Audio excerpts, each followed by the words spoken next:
ગોવાથી ગુજરાત આવી રહેલી ખાનગી બસમાંથી 26 લાખનો દારૂ ઝડપાયો છે। સ્ટેટ મોનિટરિંગ સેલ દ્વારા મધ્યપ્રદેશથી ગુજરાત આવી રહેલી બસને છોટાઉદેપુરના રૂણવાર ઓવરબ્રિજ પર ઝડપી પાડી છે। લક્ઝરી બસના લગેજ બોક્સમાં બનાવાયેલા ચોરખાનામાંથી 26 લાખનો દારૂ ઝડપાયો।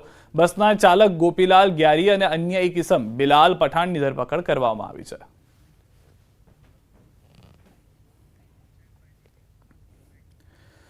બનાસકાંઠાના ડીસામાં મેલી વિદ્યાના નામે ચોંકાવનારી છેતરપિંડી। વશીકરણ અને મેલી વિદ્યાના નામે છેતરાતા શખ્સો ઝડપાયા છે। ડીસા શહેરની ખાનગી ઓરડીમાં ચાલતા ગોરખધંધાનો પર્દાફાશ થયો છે। બે શખ્સની ડીસા પોલીસે અટકાયત કરી છે। એક વકીલને વશીકરણની છેતરપિંડીનો અહેસાસ થયો। ન્યૂઝપેપરમાં જાહેરાત વાંચી વકીલ ગયો હતો। મેલી વિદ્યા કરી મારવાના, લકવો કરવાના અને વશીકરણ કરવાના અલગ અલગ ભાવ બતાવ્યા। 100 રૂપિયા વકીલ પાસેથી એડવાન્સ પેટી લીધા। ફરી બીજા પૈસા લઈને આવવાનું કહી કામ કરવાની લાલચ આપી। ડીસા પોલીસ મથકે નોંધાઈ પોલીસ ફરિયાદ।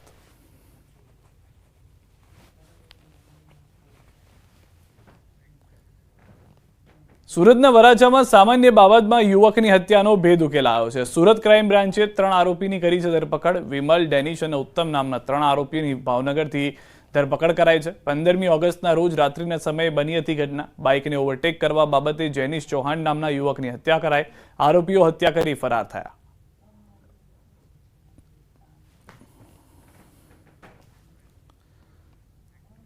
આ તરફ મહેસાણા અમદાવાદ હાઈવે વચ્ચે અકસ્માત સર્જાયો। ઉમાનગર પાસે ગાડી અને ટ્રક વચ્ચે અકસ્માત થયો। અકસ્માતમાં ગાડીમાં સવાર 3ને ઈજાઓ પહોંચી છે। તમામ ઘાયલોને નજીકની સિવિલ હોસ્પિટલમાં ખસેડવામાં આવ્યા છે। ગાડીમાં સવાર મુસાફરો ઝુલાસણ ગામના હોવાની માહિતી છે। નંદાસણ પોલીસ ઘટના સ્થળે પહોંચી વધુ તપાસ હાથ ધરી।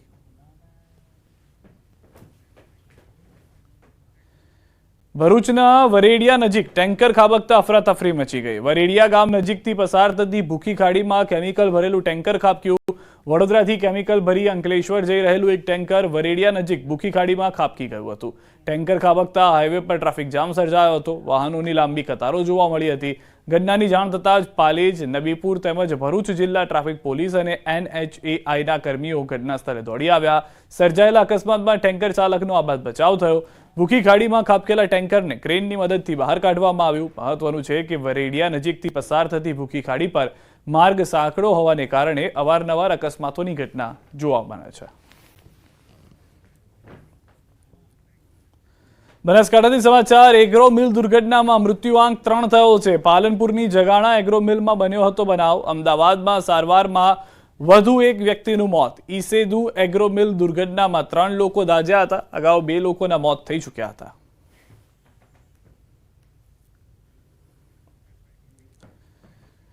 ભાવનગરના કાળિયાભીડ વિસ્તારમાં આવેલી પાણીની ટાંકી ખુલ્લી હોવાથી લોકોમાં દૂષિત પાણીની ભીતિ સેવાઈ રહી છે। ટાંકીની છતનો સ્લેબ 2.5 વર્ષ પહેલા તૂટી ગયો હતો। હજુ સુધી તેનું સમારકામ થતાં મહાનગરપાલિકાની કામગીરી પર સવાલ ઉઠી રહ્યા છે।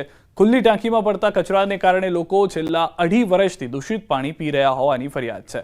આ અંગે મેયરે અને સિટી એન્જિનિયરે જણાવ્યું કે હાલ કાળિયાભીડ પાણીની ટાંકીની સામે ₹4.5 કરોડના ખર્ચે નવી ટાંકી બનાવાઈ રહી છે, જેનું કામ આગામી દિવસોમાં જલ્દી પૂરું કરી દેવામાં આવશે। તો વિપક્ષે સમગ્ર મામલો સત્તાધીશો પર ગંભીર આરોપ સાથે ભ્રષ્ટાચારની વાત કરી। કાળિયાભીડની જે ઓવરહેડ ટાંકી છે એ 2.5 વર્ષ પહેલા તૂટી ગઈ।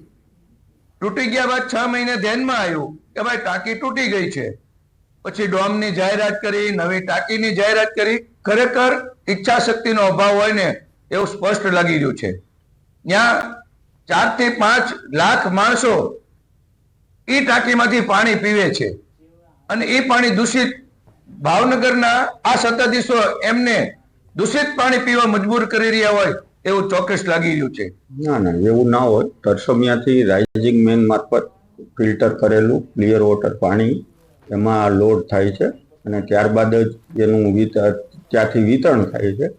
એટલે એવી કોઈ વાત નથી કે ભાઈ આમાં ડોળું પાણી હોય કે આ હોય તે હોય। પાણીની ટાંકી જર્જરિત એટલી બધી નથી, પણ ત્યાંથી જ તે પાણી એકદમ શુદ્ધ 75 થી 1 લાખ માણસોને સપ્લાય કરવામાં આવે છે। બીજી ટાંકી બાજુમાં જ બની રહી છે અને તેનું કામ 50% પહોંચી ગયું છે। વધીને જાન્યુઆરી ફેબ્રુઆરીમાં આ ટાંકી કાર્યરત થાય તેવી અમારી પૂરેપૂરી કોશિશ છે। અને હાલ રોકાઈશું એક વિરામ માટે, પરંતુ તે પહેલા નજર કરીએ ટોપ 3 ખબરો પર। સુરતમાં કામરેજ વિસ્તારમાં જોખમી સવારીનો વિડીયો વાયરલ. અમદાવાદના હાટકેશ્વર વિસ્તારમાં યુવકની હત્યા. શ્રાવણ મહિનાનો આજે ત્રીજો સોમવાર, શિવ મંદિરોમાં ભક્તોની ભેટ.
પણ સુપ્રત કર્યો છે.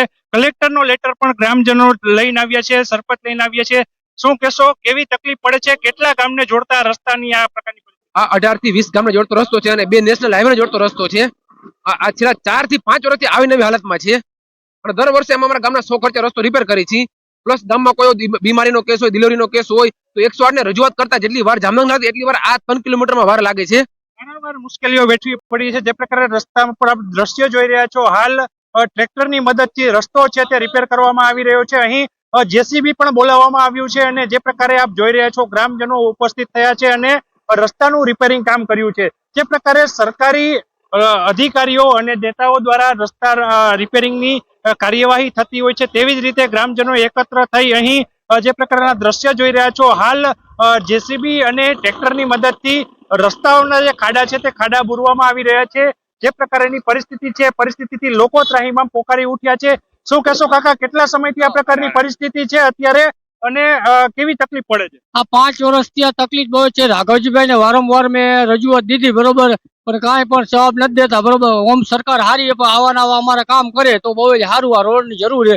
અરવિંદભાઈ પટેલ એના સાથ સહકારી ઘરના પૈસાથી નાખવા તૈયાર થયા છે. લ્યો, ઘરના પૈસે અત્યારે જે પ્રકારે લોકો છે તે લોકો રોડ રસ્તાનું સમારકામ કરાવી રહ્યા છે. જે કામ સરકારને કરવું જોઈએ એ કામ હવે લોકો આગળ આવી રહ્યા છે. અરવિંદભાઈ નામના જે વ્યક્તિ છે, વ્યક્તિએ સ્વ ખર્ચે આ રસ્તાનું સમારકામ શરૂ કર્યું છે. ગ્રામજનોના સહયોગથી અત્યારે જાત મહેનતને જિંદાબાદ કરી અને છેલ્લા ઘણા સમયથી જે રસ્તાની તકલીફ હતી એ તકલીફ દૂર કરવા માટે કાર્યવાહી છે તે શરૂ કરવામાં આવી છે.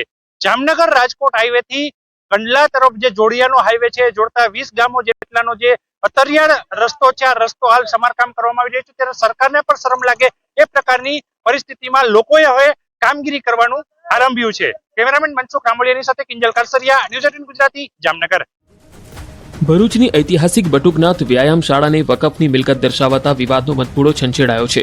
વકફની મિલકતો દર્શાવતી વેબસાઇટ પર બટુકનાથ વ્યાયામ શાળા તેમજ ભરૂચમાં 1400 થી વધુ મિલકતો દર્શાવવામાં આવતા હિન્દુ સમાજના લોકોમાં રોષ ફેલાયો છે, જેને લઈ સનાતની હિન્દુ સમાજ દ્વારા પત્રકાર પરિષદ યોજાઈ હતી, જેમાં ઐતિહાસિક બટુકનાથ વ્યાયામ શાળાના ટ્રસ્ટી પિનાકિન રાજપૂત પ્રકાશ મોદીએ આઝાદી પહેલા 1913માં સ્વાતંત્ર્ય સેનાની એવા પુરાણી બંધુઓ દ્વારા સ્થાપના કરાઈ હોવાનું જણાવ્યું હતું. સાથે સાથે આ સમગ્ર મિલકત સરકારી ચોપડે બટુકનાથ વ્યાયામ શાળાના નામે નોંધાયેલી છે. ત્યારે વકફની મિલકત વેબસાઇટ પર કેવી રીતે દર્શાવાઈ છે તે મોટો પ્રશ્ન છે. આ અંગે કોઈ નોટિસ પણ ટ્રસ્ટીઓને ન મળી હોવાનું જણાવ્યું હતું. ત્યારે આ વકફના કાયદા હેઠળ મિલકતો પડાવી લેવાનું ષડયંત્ર હોવાનો પણ આક્ષેપ કરવામાં આવ્યો. હિન્દુ અગ્રણી અને એડવોકેટ કૃણાલ પંડ્યાએ ભરૂચમાં વકફની 1400 થી વધુ મિલકતો દર્શાવવા મુદ્દે વકફના કાયદાનો ગેરલાભ ઉઠાવાતો હોય તે નાબૂદ કરવાની માંગ કરી. આમ વકફ કાયદાની જોગવાઈઓનો ગેરલાભ લઈને અથવા તો કાયદામાં જે પણ કંઈક છીંડા છે એના દુરુપયોગને આધારે આવી રીતે મિલકતને પચાવી પાડવાનું આ એક ભરૂચમાં એક ષડયંત્ર થયેલું હોય તેમ જણાઈ આવે છે. આ વકફની વેબસાઇટ પર જોવામાં આવે તો ભરૂચ શહેરની અંદર કુલ 1426 જેટલી મિલકતો વકફની માલિકીની મિલકતો હોય તેમ દર્શાવાઈ છે. એ ઉપરાંત અન્ય પણ 4 જેટલી મિલકત જે સરકારના પ્રોપર્ટી કાર્ડ રેવન્યુ રેકર્ડ પર એ સરકારશ્રીની મિલકત બોલે છે, જ્યારે એ જ મિલકતને